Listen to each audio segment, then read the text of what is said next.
En primeiro lugar, gracias por virdes. Xa sabemos todos a que estamos. Como vexo que o 90% dos que estáis aquí vos coñezo polo nome, eu tiña pensado presentar a Tomás dun xeito, o que pasa que están os seus pais ali atrás, entón teria que pasar ao plan B. Do que iba a falar igual non é moi... Presento de xeito, ben. Non tiñamos moito preparado, a verdade, viñemos sin preparar moito, porque se teño que presentar a Tomás eu o coñezo de sobra, co cual non teño que preparar nada.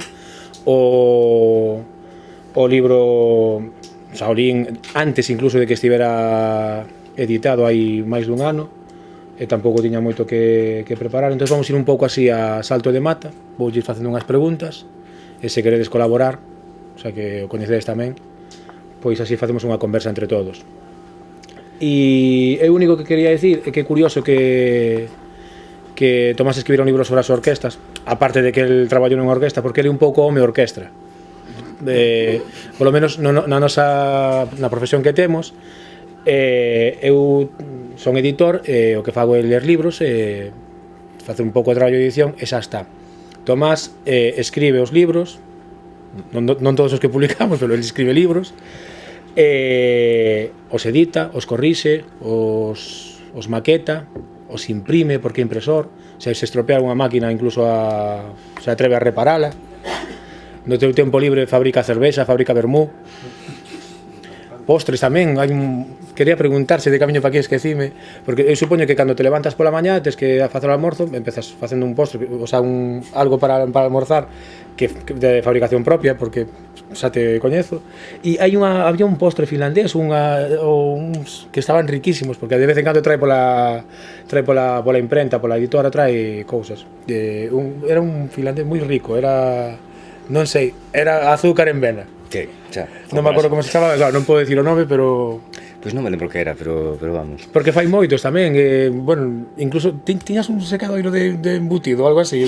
No, eso foi un experimento no trasteiro, bueno, hasta que me cortaron a luz por estar tirando de deshumidificador, pero non lle sei ben. Entonces, resultame curioso, non? Que unha persoa que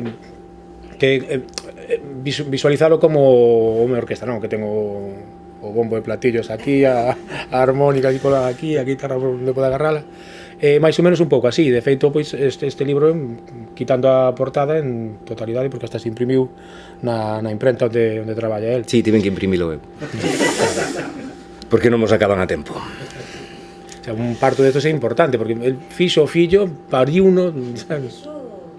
Sí. Únicamente a portada, pero Tomás fixo a portada de algún dos libros de contos extraños tamén, o sea, hasta portadista incluso, se nos podemos. Bueno, non nos pasemos. Entón, quería destacar eso sobre todo. E o libro trata do mundo da orquestra porque el traballou de músico. Vale. E aí quería empezar eu. Vale. É un axuste de contas con eses anos. Non é un axuste de contas. Por certo, normalmente nas presentacións de Urco, estamos bastante afeitos a facelas, son unha entrevista de mentira. Preparamos unhas preguntas cos autores, mandamos un par de días antes, os autores preparan as respostas, entón quedan unhas presentacións super aparentes, moi dinámicas, e todo se fai tal. Como ambos os dous xa estamos un pouco ati arriba de facer presentacións, hoxe vamos a facer o imposible. Chegamos 5 minutos tarde e vamos a improvisar as preguntas e improvisar as respostas. Entón, a ver como queda. Tamén aclarar que non é un libro de Urco, entón eu non estou traballando, non estou facturando horas, non me vou a poñer aquí a preparar... Sí, pero vou te convidar a cear, así que... bueno, sí. Bueno, entón, dou o callo. Exacto. Bon, non é un axuste de contas, nin nada polo estilo. A min gustame de algún xeito dicir que é un pouco un vómito, non? É algo que estaba aí e que tiña medo que se me esquecese. Tamén, é certo, non é realidade, é ficción. Todo o que hai é ficción. Hai ficción que está confeccionada con trozos de realidade, lóxicamente, pero calquer parecido coa realidade pura coincidencia ou non. Entón, tiña certo medo a que se me esquecese eso e tiña como un certo sentimento de débida con con eses anos que pasei aí e bueno, tamén con meu pai que estuvo aí moitísimos anos traballando, de que se xubilou e todo eso. Oí moitísimas veces nos 10 anos que estiven, nos 10 brans que estiven traballando na orquestra, a dicir a moita xente, ostras, habería que facer un libro sobre isto, un libro que recollese estas cousas e tal. E eu pensei no durante moito tempo. A cuestión é que cando pensei en como enfrontarme a él, resultaba imposible, porque a lista de anécdotas era tal que como faz un libro de anécdotas, vamos, non tería demasiado sentido. Entón, pois, decidín facer unha cousa un pouco diferente, na que metese anécdotas, pero metese tamén algo sobre a historia deste mundillo en cuestión, ou un posible futuro, ou as cousas sucias, que non todo é bonito e todo eso. Pero, bueno, un axuste de contas, supoño que un axuste de contas sufrirei eu se o libro chega a mans de determinados elementos. A eso vou tamén. No libro é un libro moi coral, hai moitísimos personaxes, hai personaxes centrais, pero tamén hai moitos personaxes secundarios, e hai algúns recoñecibles por todo o mundo, porque son xente relativamente famosa, e outros recoñecibles por amigos de Tomás. O sea, eu creo recoñecer no libro a algunha xente que amigos comuns. Isto é así ou foixeme a mí un pouco... Amigos comuns, pode ser.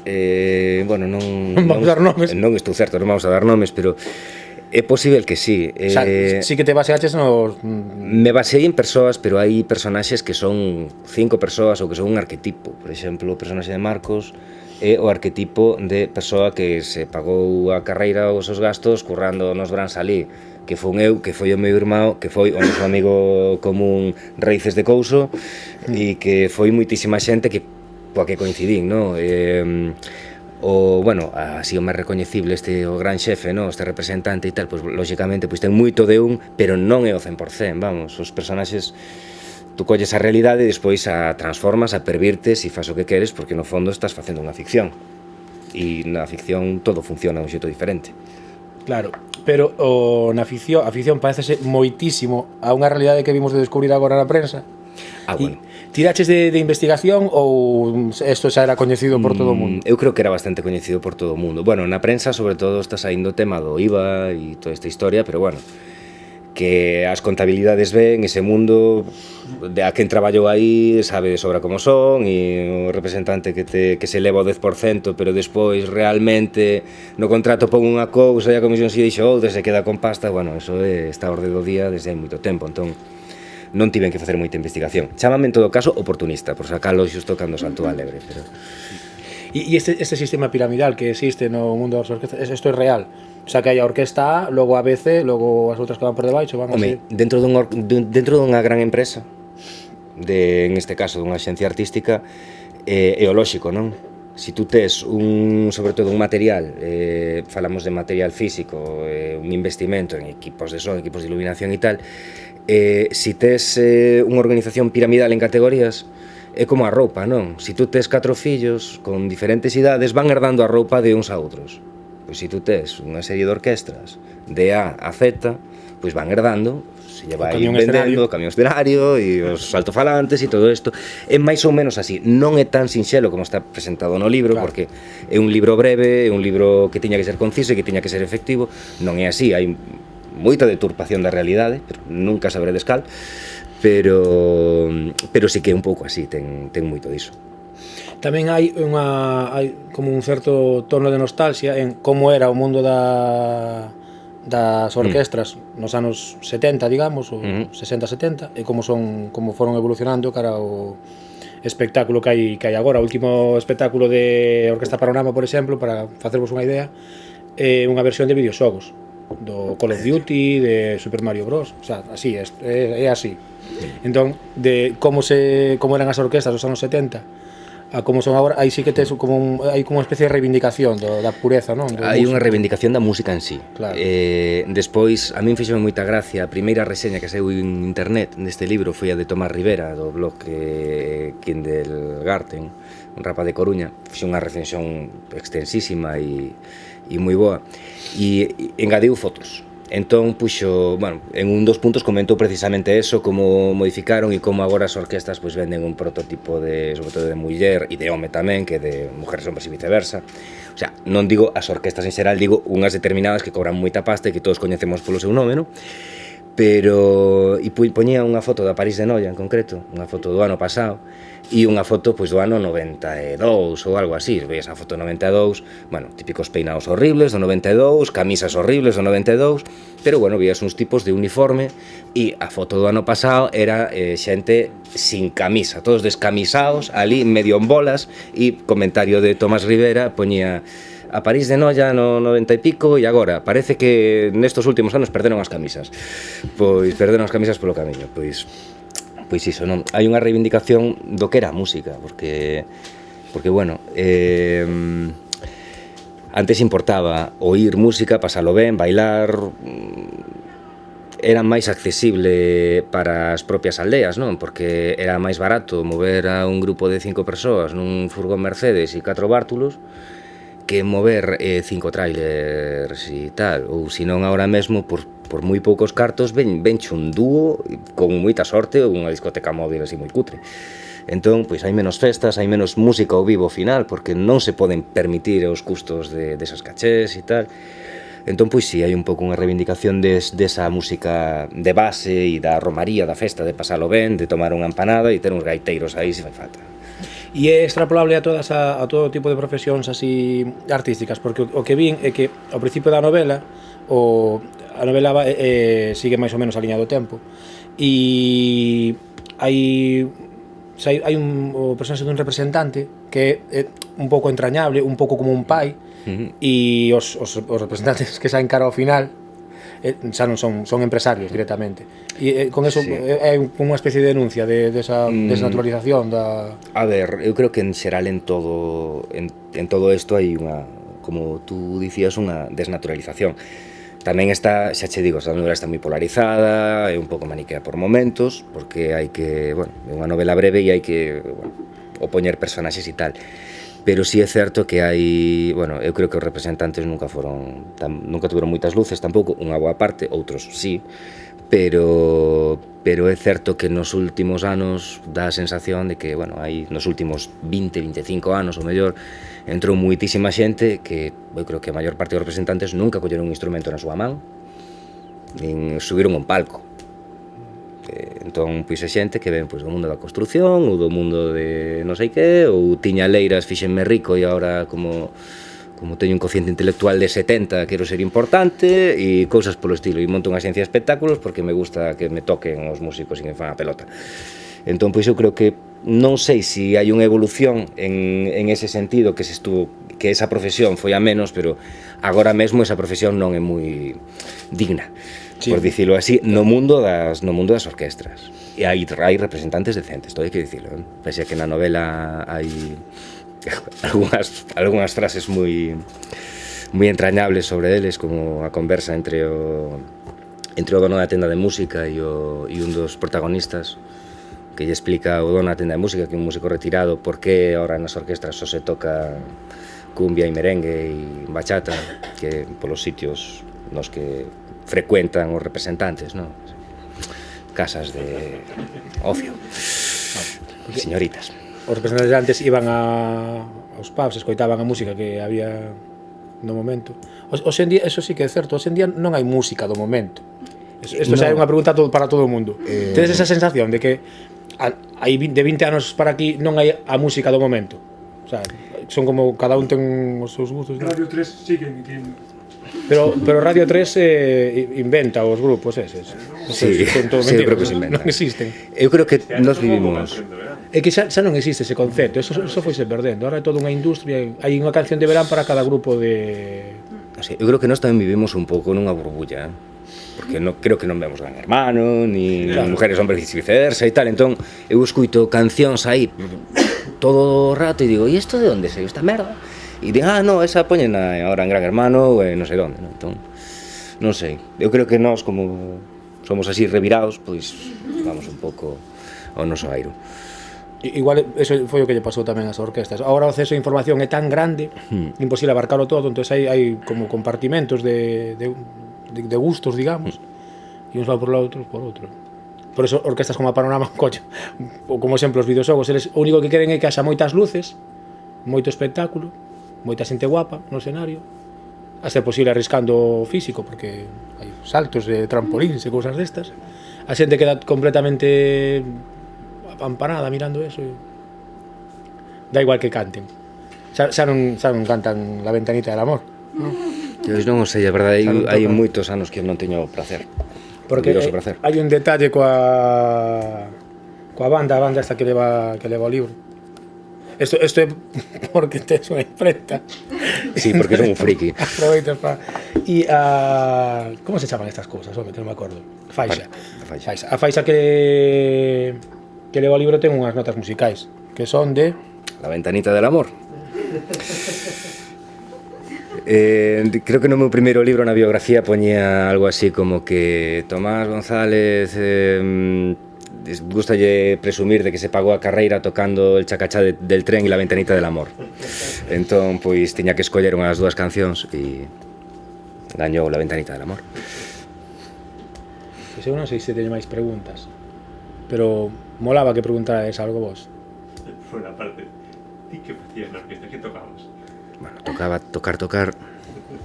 Que se, Eu tiña un instrumento pendurado, pasei por varias, non? Pero tiña un instrumento pendurado porque chegado a un determinado nivel de caché, falamos de que se facían festas por 100.000 pesetas e cousas así, 600 euros, en Castro de Escuadro, Maceda, por exemplo, saindo de Compostela, pues, por 600 euros ibas en pleno mes de xullo. 600 euros ia a orquesta. A orquestra, sí, claro, a orquestra. Despois nos cobrábamos o que cobrábamos tamén.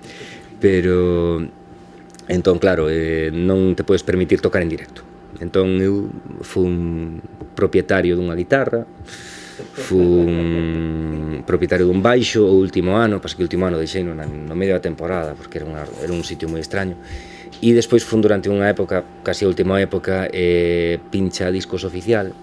Xa eu tiña un par de teclados e, bueno, o grande, o que tiña, que era o meu teclado, funcionaba, estaba enchufado, entón para facer as probas de son sí que amasabas un pouco para facer que como que tocabas, non? A xente non estuvese tan mosqueada.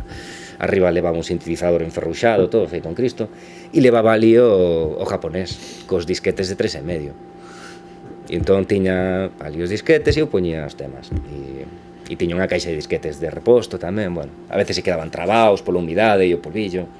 Unha vez en Como bailas Carmiña se me quedou trabado. En fin, unha cousa tal, pero sí, pero eso aderezado con montar e desmontar. Sí, claro. Montar e desmontar, ir no camión. Eu non conducía daquela, pero lle tiña que dar conversa ao condutor para que non quedase dormido. Pero aparte das grandes orquestras, non coñezo para nada un programa ou que sei, ou esa de Paris Noia.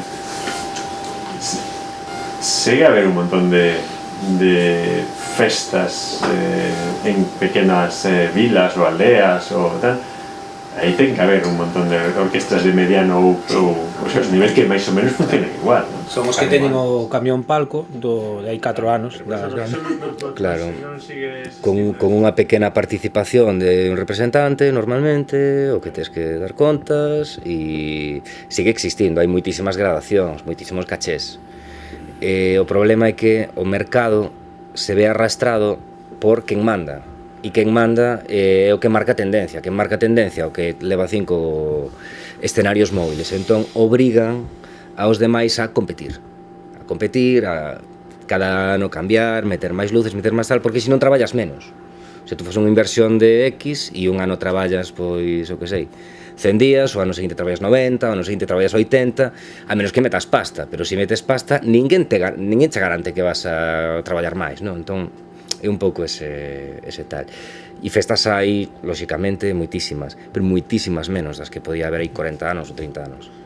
De feito, menos días, sobre todo. Na novela hai un personaxe que non é unha persona, que é o palco de cemento das parroquias. Na miña parroquia tamén hai un palco, bueno, había, que o quitaron, había un palco, hubo durante moitos anos un palco de cemento que se estaba enchendo de carriza primeiro, despois pues, estaba debaixo dos fentos, xa non se vía, porque, claro, empezaron a chegar as orquestas co seu propio palco, xa viñan no camión, que lles costa moitísimo chegar, entrar no sitio, porque non están preparados para entrar de camións, pero agora o que se leva é que o palco trae unha orquesta. sea, non... Bueno, os palcos de cemento menos mal que non se utilizan tamén, porque son horribles. Hai un punto intermedio que o palco de lona e ferros.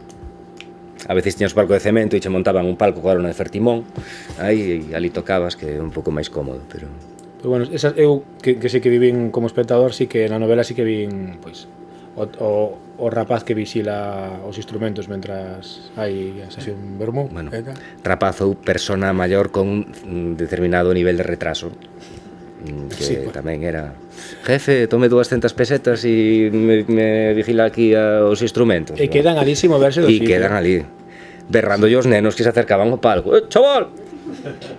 Pobriños. Sí, na miña aldea había un señor así. Dicen rapaz por respeto a Luis de Río. En todas hai. Sí, sí. Xa morreu, Luis de Río. Pero era o señor que o tomaban por... E sí que se ve na novela, seguramente casi todo o mundo vai a topar algún lugar común. Incluso hai escenas da noite compostelana. Sí, hai unha escena de compostelana. Sí. Que para quen estudiou ali seguro que xa coñece o sitio. O avión ese. Bueno, están, claro, efectivamente, os lugares son, eso sí que son reais. Sí, os lugares son reais. E visitados. Sí. De feito, hai un accidente ou unha cosa así nun momento da novela, e iso é cerca onde vivía eu de rapaz, o sea, eu vivía nesa zona. Iso que é baixando do avión cara a Pontevedra. Exactamente. Sí, a baixada de San Vicente, Despois que ten da unha luna. curva moi peligrosa. Está moi ben narrado esas curvas, Esas curvas eran jodidas. Sí, a novela, de feito, a novela é unha especie de novela negra ou de realismo sucio, unha cousa así, porque claro, ten ese punto de misterio que hai ao principio, e non se resolve hasta o final. O sea, non é unha novela sobre as orquestas, hai algo máis aí. Sí. Recordo un pouco aos traballos que tivo Diego Ameixeiras, así, despois das primeiras novelas bizarras que escribiu. Tivo un par de novelas negras que se van contando pequenas escenas e vas enlazando todo. Apetece tirar como escritor por outro camiño que non sexa só o fantástico? Apetecíame experimentar con isto, pero non o sei. Quizáis sí, o sea, apetecer sempre me apetece facer de todo. Pasa que saime máis, especialmente porque, claro, dedícome a editar, a ler, o sea, porque teño que editar, a traducir e tal. Entón, ao final, a escrita vai estar super influenciada polo que comes, non? Por eso mesmo, non? Por Claro. saturación de... Foi complicado de todos os xeitos escribilo e non meterse, o sea, sair completamente do habitual, no, do rexistro tal, pero sí que me apetecería en algún momento. Agora precisamente estou escribindo outras cousas. O sea, estou escribindo fantasía. Pero bueno, fantasía non, estou escribindo terror e estou escribindo relato, non teño nin tempo para escribir novela, para plantexar escribir novela, ou senón estou escribindo moita narrativa infantil juvenil. E a historia de Santiago, como se chamaba a novela de Santiago, do Sete... Galiza Mutante, poder Galicia Mutante, vai ter continuación? Sí, Esa é unha boa pregunta. prometín tela en decembro do ano pasado. Bueno, non son fantástica porque é de fantasía, sino porque é moi boa. Prometín tela en decembro do ano pasado, prometín tela para este Culturgal, non a teño. Levo, non sei, 15 capítulos de 40 que terían que ser, pero me está resultando complicada. De feito, non é o día no que non me arrepinto de ter deixado ese final aberto a seguinte novela. Non o volvo a facer na miña vida, nunca máis. Parte, o editor recórdalle de vez en cando, pero é tan boa persoa o editor que tampouco lle mete moita cara. E o outro editor que hai, que para min que esqueceu directamente que existe esa novela, entonces O bello. hai outro editor en Urco, Contos Extraños, que para min que se esqueceu directamente de que existe ese título e non se preguntaron nunca por ela. Pero si, de vez en cando pregunto por a segunda parte. Eu tengo medo de que saque. Igual, sí. Puede ser. De feito ten título incluso a segunda parte, Sí. que yo puse en eu. Puxe Entonces eu. ten que salir porque, por lo menos, llevarme ese mérito. Logo de dentro é cousa de Tomás. Bueno, pues é unha pena porque... Sí, no, a ver, está aí e sairá. Pasa que, claro, contaba con ter moito máis tempo este verán para escribila. Non tiven tempo. E o pouco tempo que tiñan non me podía centrar porque tiña cachos de tempo, entón me dediquei a escribir relato e a ir a pescar.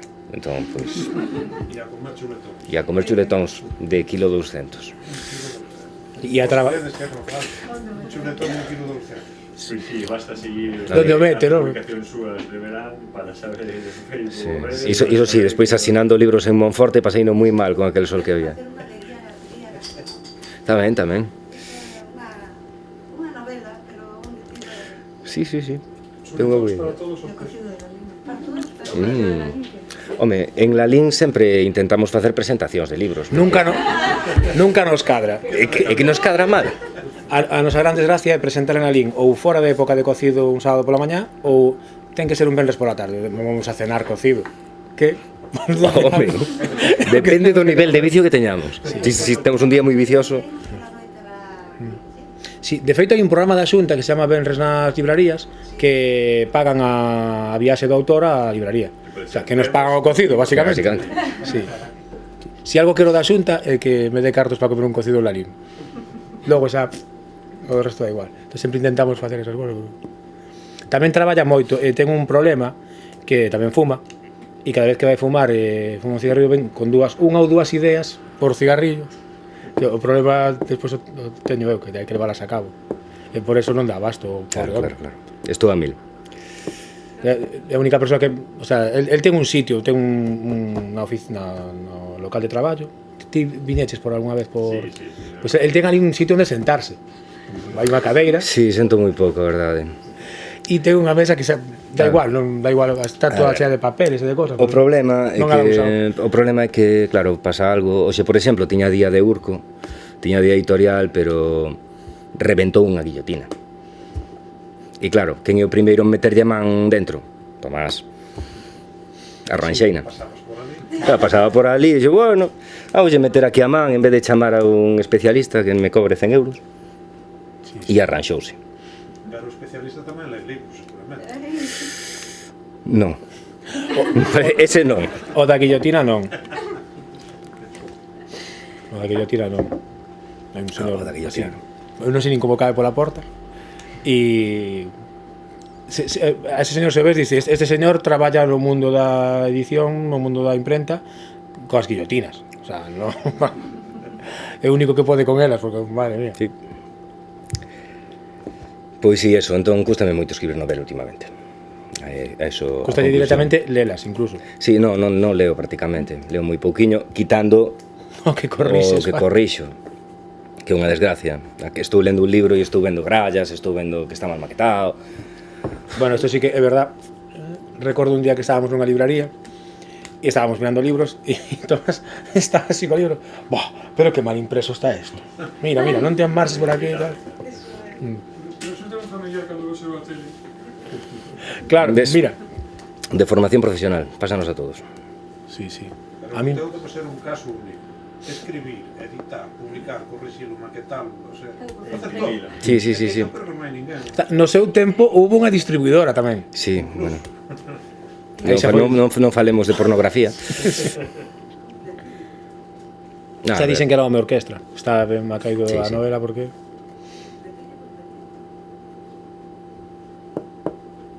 Non sei, alguna pregunta? Si, eu xa cumplín co meu cometido aquí. Ahora toca vos a vos. Queres acear de moca? Sí, a ver, eu cando me vin... Claro, a ver. Eu vime no cartel, mira, estou nun cartel teño que facer algo ali, pois. Bueno, ti volves mañá, ademais. Sí, é verdade, mañá volvo a Vigo. Queda aquí xa. Habilitamos. Pensei no mal. Sí, pensei no mal, podía quedar, a verdade que podía quedar. Temos unha presentación, sí, en na cafetería de 4 a 4. Unha novela posapocalíptica. Rapeira. Rapeira. Rapeira. Ela non é de rap. Ostras, eu sei que falando con ela dixo que de nova fora moi punky. Sí. Eu creo que é regueifeiro ou algo, Eu creo que é regueifeiro, rapeiro ou algo. Sí, pode ser. Sí. É que eu coñezo dúas Marías Alonso, o sea, espero que non se saque. Non é a foto. Pero...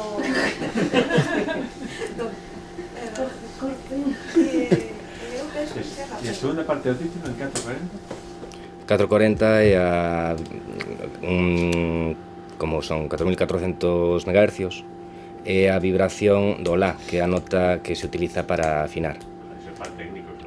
Entón, no, pero o de 440 se utiliza moito. Estaba o grupo de Juan Luis Guerra, era Juan Luis Guerra los 440.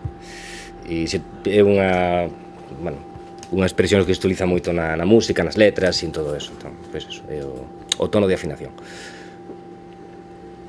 Bueno, este título, Tomás non ten moita habilidade para poñer eu títulos. son terrible poñendo títulos. Pero ese está ben, Sempre me saen moi longos. De feito, a maior parte dos meus libros titulounos David. E hai un libro que tiña título antes de escribirse, Sí. que Caliza mutante poder nuclear. Poder nuclear. Saiu do título. Saído de Atólico Café, non? Non. É que era a camiseta de... Saiu dunha camiseta. Un diseño dunha camiseta de un actual socio meu, pero que non é socio daquela. Fixeron un diseño moi chulo que poña Galiza mutante poder nuclear. Era un mapa de Galiza como un fungo nuclear. E dixen, que guai, para unha novela. Sí, son terrible poñendo títulos. Sí.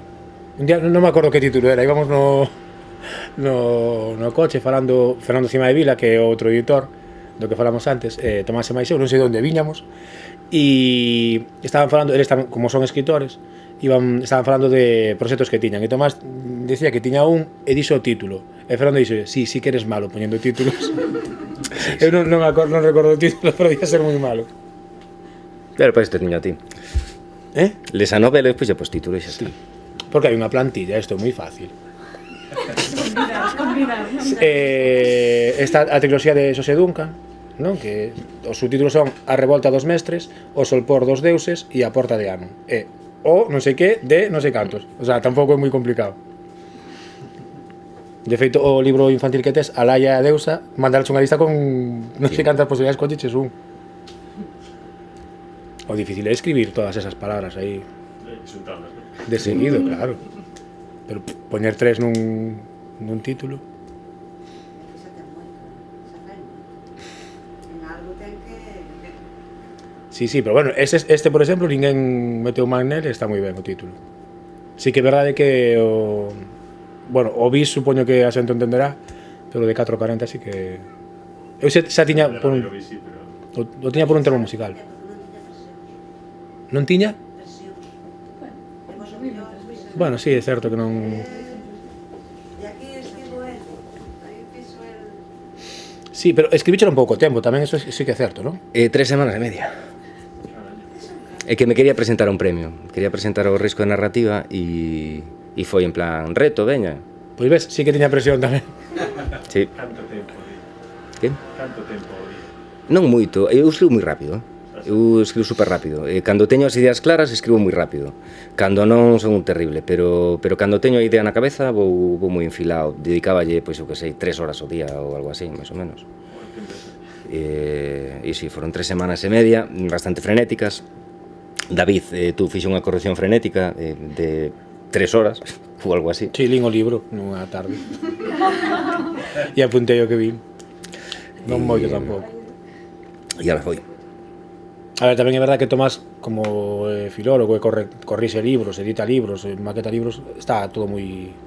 xa se vía moi traballado. El di que non, sempre di que non, pero o libro cando chega un original de Tomás ven moi traballado, non ven como un original de calquera outro. Igual, hai cosas Home, sí. descartan. Hai erros que... Sí, Esos ollos non argumentan.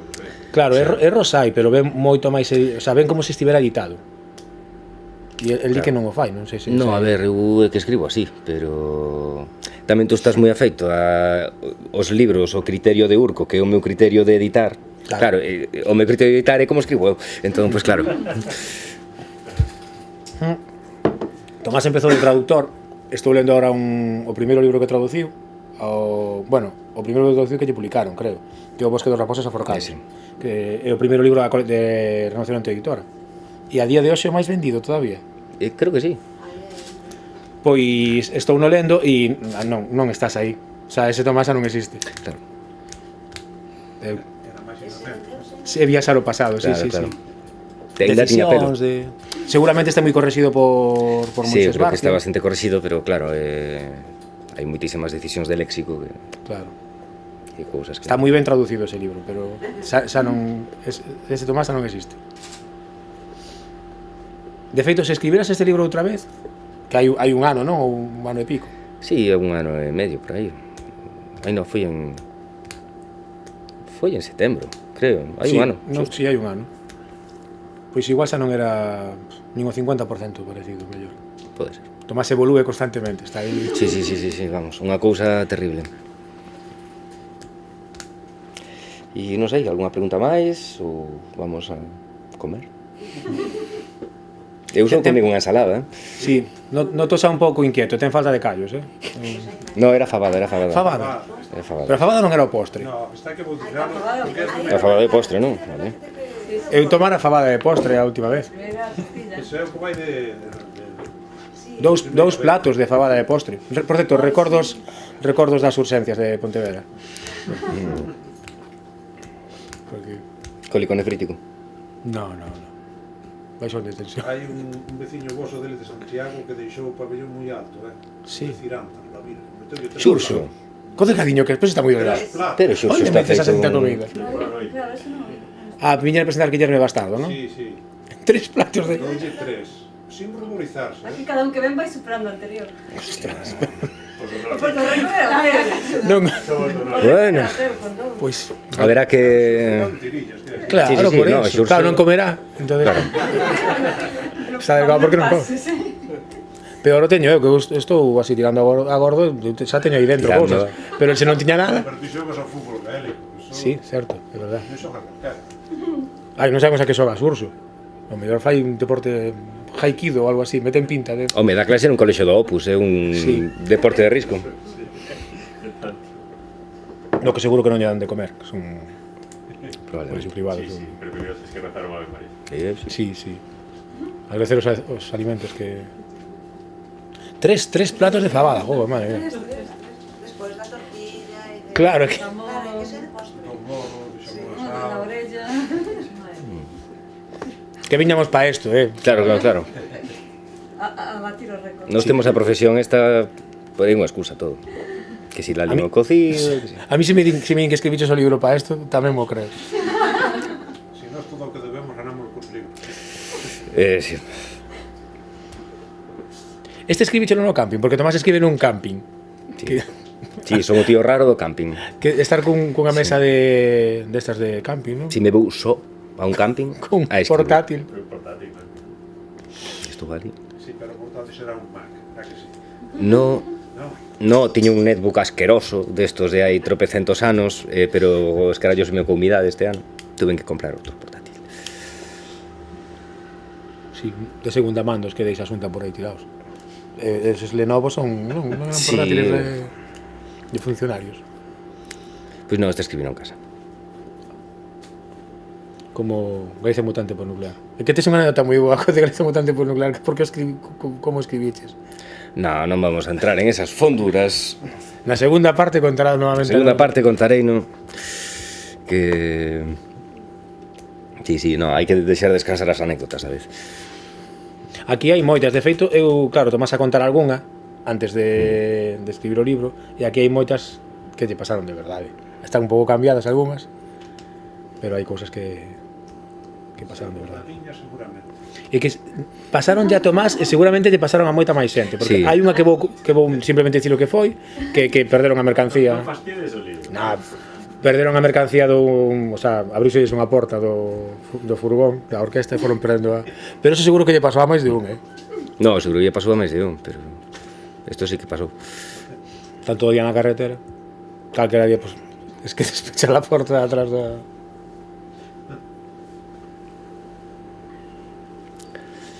No, de comer. Pois eso. Bueno. Gracias por virdes e bueno, un placer sempre estar aquí.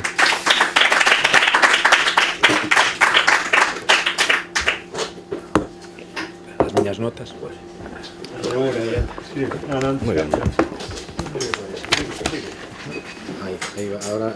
Vouche joder o boli. Ah, pero se non pensando nisso. É que, sabes que nunca traio o boli de firmar.